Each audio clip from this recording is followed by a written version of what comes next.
Hi, so I'm Cathy Fleischer, and I'm really excited to be here tonight with Cornelius Minor, um, a new friend of mine and somebody that I just love so much. So Cornelius, for those of you who don't know him, is the author of the book We Got This.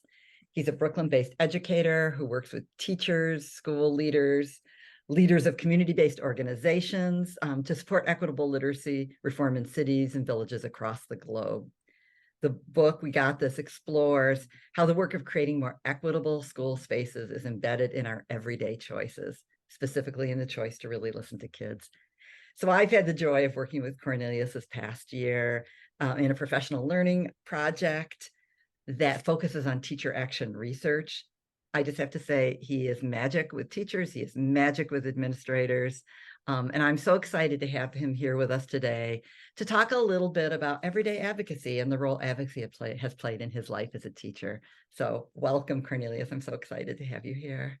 Well, thank you for having me, Kathy. Two things I need to say. Like, first, I love you back. And then second, like the reason the magic exists is because I have spent a career learning from folks like you, right? And so much of what I do, it comes from what you've given to our profession. So thank you. I Oh, am really honored to be joining you here. thanks. That means a lot. All right, so let's get started. So tell us a little bit about advocacy work that you've done in your life as an educator. So it could be something proactive or something in response to a threat or concern, but an incident or two about advocacy in your life.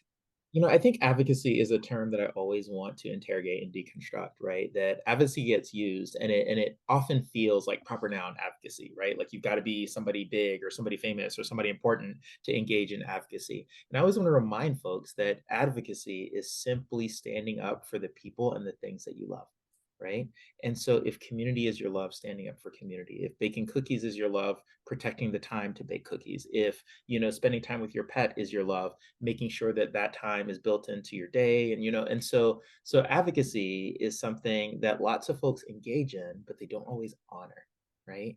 And so when I think about the term everyday advocacy, or when I think about my advocacy as an educator, I think of several things, right? I think I've always been an educator, even before I was professionally a teacher. I always spent time in community learning alongside my friends or people in my neighborhood. And one story that comes to mind in a really big way, like I wasn't a student who was particularly fond of class, but I was in love with reading books. And I would often go to the bookstore with my mom and find books and then bring them to school and show all of my friends. I was the first person on my block with a subscription to the Source magazine in the 90s, the mid 90s. And for those who don't know, the Source magazine in the 90s was essentially the Bible of hip hop music, right? That this was pre-internet, so you couldn't get articles about what was going on in Memphis or in California. You would have to like read magazines. And so I had access to periodicals. And so I would bring all of my reading material to school. And teachers would be like, oh, you can't read that. You have to read the assignments, or that's not appropriate literature. And I remember just kind of like early on looking at one of my teachers and being like, but this is important. It's important to me and to my community. Um, and and what really stands out to me in that moment wasn't my teacher's response, but it was the response of my friends. Like my friends watching me kind of stand up to my teacher and defend my choice of literature. And all of them being like, we didn't know you could do that. Like we didn't know that a kid could like demand to read things that like you wanted to read.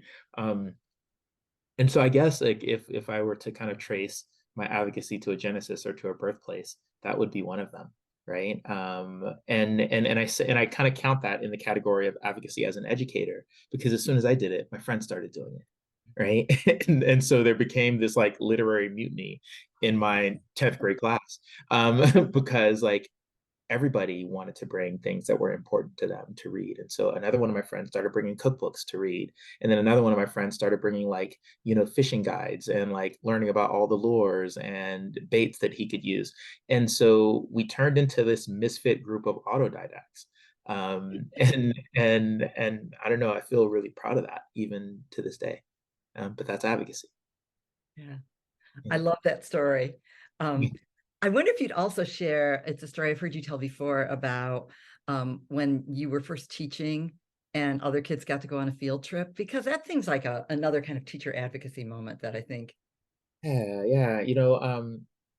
There's so much we experience as new to the profession teachers. In my first year in the profession, there was a behavior kind of incentive program in place, and it was school wide.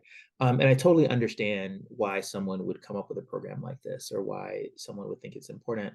But pretty much the way the program worked is if you did a certain thing and had no kind of demerits across the month, you would then be invited to a field trip at the end of the month. And so we would go to the zoo or roller skating or to the science center.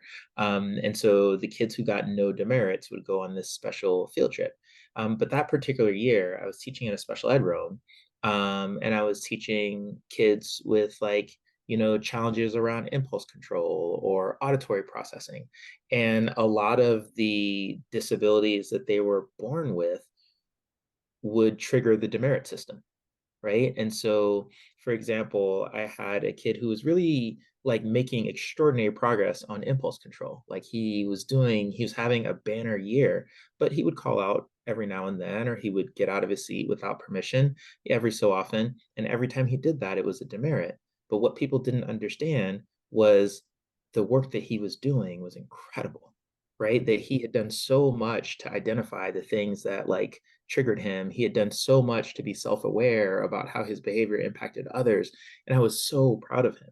And so the end of the month, every month would come. And because of his one or two or three demerits, he would never be invited to the field trip, even though he had done such extraordinary self-reflection, even though he had done such incredible outreach to his peers to help them understand his disability. And it just didn't feel right to me. And I remember one day just kind of asking the principal, why can't everybody go on the field trip? That the field trip shouldn't be reserved just for the people who fit into a very narrow definition of what we call behavior or what we call good, right? That there are multiple ways to show up to school, and there are multiple ways to show goodness and multiple ways to show proficiency. And so that we had this narrow understanding of what it meant to be a proficient sixth or seventh grader really rubbed me the wrong way. And so I just ask, because the way the month would pan out, none of my students, because I taught special ed, none of my students would ever be invited. And so I just started asking questions, and then questions became plans, and then plans became execution, and execution became, oh my gosh, we're really on this field trip now. And so, but again, all of that is standing up for something or someone that you love, right? And so I saw how hard kids worked in my class, and I saw how thoughtful and creative and brilliant they were, and that brilliance was not recognized by a system that sought to narrowly define what it means to be good at school. Again, just didn't sit well with me. Yeah, And I love that. And I love how it starts with asking a question. I mean, your book talks a lot about that. When you start asking questions about kids, and I'm seeing the parallel to, yeah, asking questions about why is something happening this way? How yeah, can we advocate for something different? I love yeah, that. yeah, Um, so let me give you this one. What advice do you have for teachers who might want to do the same kind of work in their classroom, who might want to find the ways to stand up safely in their yeah. own system, ask those questions to try to make change? Yeah, and I wrote this one down because I knew I was going to talk to you. And I wanted to be like, um, really thoughtful. I'm in this really, and I think it's important for viewers to know, our school year just ended.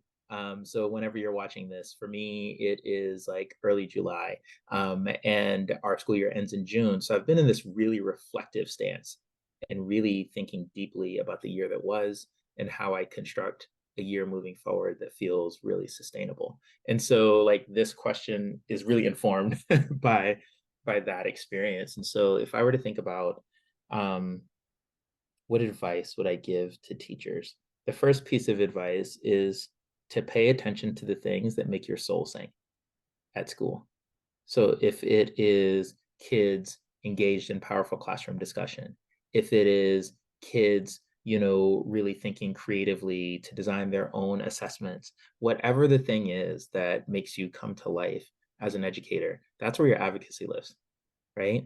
And so it's not my job to advocate for everything. It's my job to advocate for the things that live closest to my heart. right? And so for me, kids being like engaged in robust and spirited classroom discussion advances learning in ways that really excite me.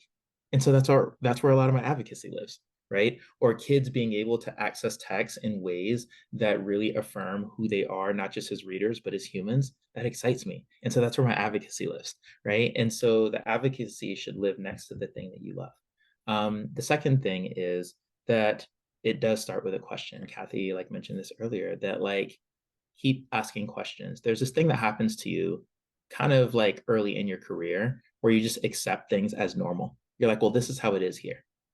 But I don't think it has to be. I think we can look at everything that happens at school and ask, why does it happen this way? Because at the other side of that question is an exploration that can often lead to the kinds of change that excite us, right?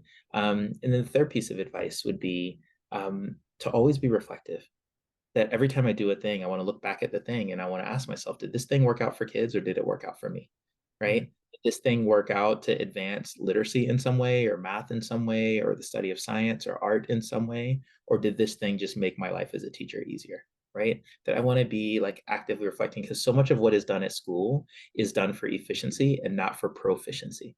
And so I want to make sure that the thing that I'm doing moves kids toward a goal of proficiency. It's beautiful. Thank you so much for taking a little time to be here and talk about your work and your advocacy. Again, I want to say Cornelius's book is wonderful and as magical as he is. And I just love the advice you've been giving us. So thank you for being a part of this. Oh yeah, Cathy, like thank you for leading the way.